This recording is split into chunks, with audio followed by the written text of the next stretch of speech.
Hello, good morning student. मैं आपकी रेखा ma'am.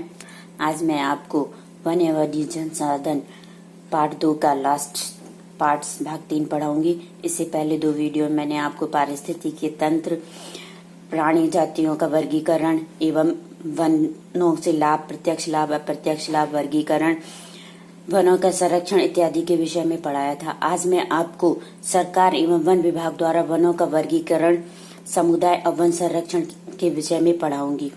सरकार एवं वन विभाग द्वारा वनों का वर्गीकरण 3 भागों में किया गया है: आरक्षित वन, रक्षित वन और अवर्गीकृत वन।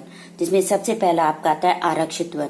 आरक्षित वन वे वन होते हैं जो रिजर्व होते हैं, अर्थात इनमें आम लोगों का जाना मना होता है, शिकार करना मना होता है। इस पर पूर्ण रूप से संरक्षण सरकार का रहता है। देश में 50% से ज्यादा आरक्षित वन है। ये वन सबसे महत्वपूर्ण होते हैं, मूल्यवान वन होते हैं और ये क्षेत्र लगभग आपके मध्य प्रदेश, पश्चिम बंगाल, केरल, महाराष्ट्र इत्यादि क्षेत्रों में पाए जाते हैं। दूसरा आपका आता है रक्षित वन। रक्षित वन वे वन होते हैं जो नष्ट ना हो, इसलिए इनका संरक्षण किया जाता है। अर्थात ये वन नष्ट होने की कगार पर हैं, इसलिए सरकार इनका संरक्षण करके ये वन नष्ट ना हो, इसलिए इनका संरक्षण करती है।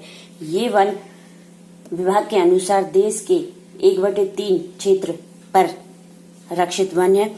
लगभग हरियाणा, पंजाब, हिमाचल प्रदेश में ये वन पाए जाते हैं। तीसरा आता है आपका अवर्गीकृत वन। अन्य सभी प्रकार के वन और बंजर भूमि इस क्षेत्र के अंतर्गत आती है। इन वनों पर व्यक्तियों, समुदाय और सरकार का नियंत्रण रहता है। जैसे पूर्वोत्तर में नागालैंड, असम, मिजोरम आदि राज्यों की जनजातियों का इन पर अधिकार रहता है। ये आदिवासी जनजातियां इन वनों का संरक्षण करती हैं। इस प्रकार देखा आपने कि सरकार और वन विभाग द्वारा वनों का वर्गीकरण 3 भागों में किया गया है। सरकार इन वनों के संरक्षण के अतिरिक्त एक समुदाय विशेष भी इन वनों का संरक्षण करती है। वन संरक्षण की नीतियां हमारे देश में कोई नई बात नहीं है। हम आमतौर पर इस बात से अनजान है कि वन हमारे देश में कुछ मानव प्रजातियों की जातियों के आवास भी हैं। भारत के कुछ क्षेत्रों में स्थानीय समुदाय ने इन वनों को संरक्षण प्रदान कर रखा है। जैसे सरसिका बाघ रिजर्व। सरसिका बाघ एक क्षेत्र है जहां पर बाघों का रिजर्व किया जाता है। ये स्थान राजस्थान में है। यहाँ के गांव के लोगों ने इस क्षेत्र में खनन पर रोक लगा दी है तथा इनका शिकार करना वर्जित है।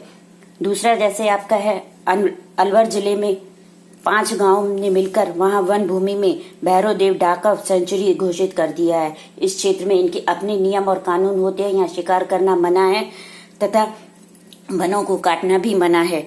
तीसरा आपका आता है चिपको आंदोलन। ये उत्तराखंड में शुरू हुआ था।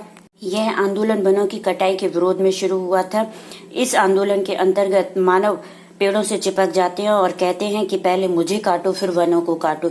इस तरह वनों की कटाई पर यह चिपको आंदोलन उत्तराखंड में शुरू हुआ, जो एक वनों की कटाई पर रोक लगाने के लिए अच्छी पहल थी। चौथा आपका आता है बीज बचाओ आंदोलन। यह भी आपका टेहरी में शुरू हुआ था। इसमें खाद्यान्न के लिए प्राकृतिक खादों पर प्रयोग पर विशेष बल दिया गया है। रासायनिक उर्वरक का विरोध करके इनका कहना है कि प्राकृतिक खादों का प्रयोग करना चाहिए, जिससे खाद्यान्न उत्पन्न किए जा सकते हैं। इस प्रकार आपने देखा कि भारत में संयुक्त वक्त प्रबंधन कार्यक्रम वनों के प्रबंधन और पुनर्निर्माण में स्थानीय समुदाय की भूमिका के महत्व को उजागर करते हैं। भारत में प्रकृति की पूजा सदियों पुराना विश्वास है, जिसका आधार प्रकृति के हर रूप की रक्षा करना है।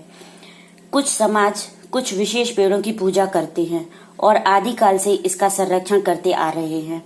छोटा नागपुर क्षेत्र में मुंडा और संथाल जनजातियां महुआ और कदम की पूजा करती हैं और इन्हें काटना पाप समझते हैं। इसी प्रकार आपने अपने आसपास भी देखा होगा कि हम लोग कई वट वृक्ष एवं पीपल की पूजा करते हैं, उन्हें पवित्र मानते हैं।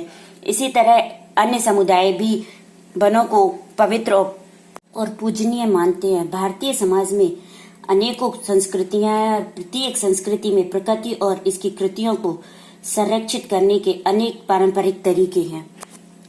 इस तरह आपने देखा कि एक समुदाय भी इन वनों और वन जातियों का संरक्षण करने में लगी हुई है। बच्चों, आपका पाठ 2 आज समाप्त हुआ। बाय।